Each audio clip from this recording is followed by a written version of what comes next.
Hi అండి అందరికీ. కమ్మగా చాలా రుచిగా ఇలా క్రిస్పీగా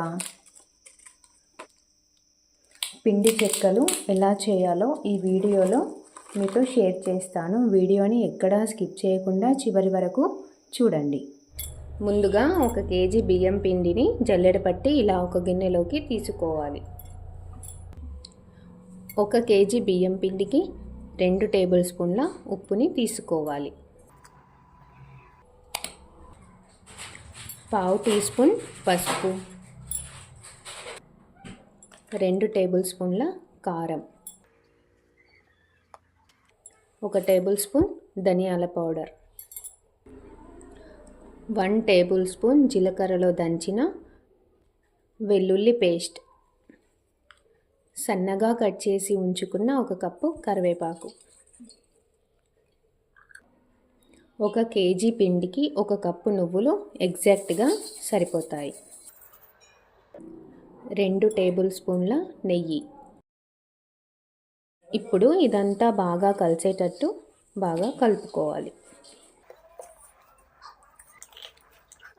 దీంట్లోకి వేడి వాటర్ని ఇలా కొద్ది కొద్దిగా తీసుకుంటూ మనం పిండిని కలుపుకోవాలి. ఇలా వీడియోలో చూపిస్తున్న విధంగా కలుపుకోవాలి.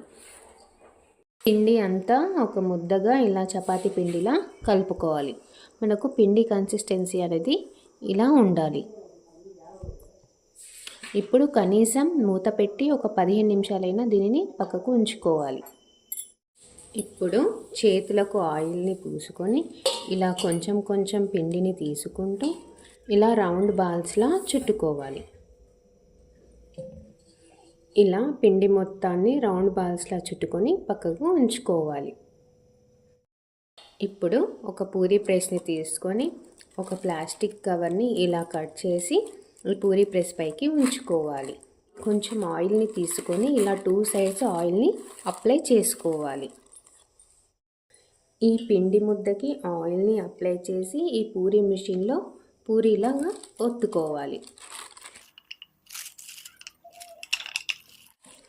రౌండ్ షేప్లో ఇలా పల్చగా ఒత్తుకోవాలి. ఇలా చేసిన చెక్కలను ఒక కాటన్ క్లాత్ పైకి తీసుకోండి. ఇలా అన్ని చెక్కలను ఒత్తుకొని ఒక కాటన్ క్లాత్ పైకి ఇలా తీసుకోవాలి. స్టవ్ పై కడాయి పెట్టి ఫ్రై చేయడానికి సరిపడా ఆయిల్ని తీసుకోవాలి.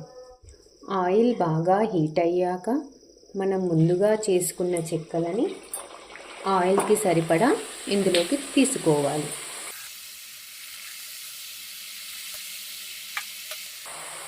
ఇవి కొంచెం ఫ్రై అయ్యాక టర్న్ చేసి ఇంకొక సైడ్ కూడా ఫ్రై చేసుకోవాలి.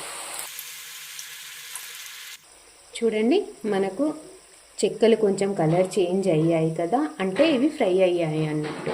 వీటిని ఇప్పుడు మనము బయటికి తీసేయాలి.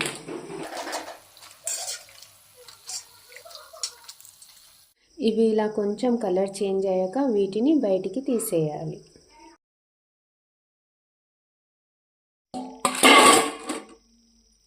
ఇలా ఫ్రై చేస్తూ పక్కకి తీసేయాలి. ఇంతేనండి. ఇలా నువ్వులను వేసి చేయడం వలన మనకు టేస్ట్ కూడా చాలా బాగుంటాయి.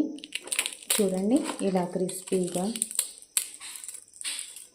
సింపుల్గా బాగున్నాయి కదా.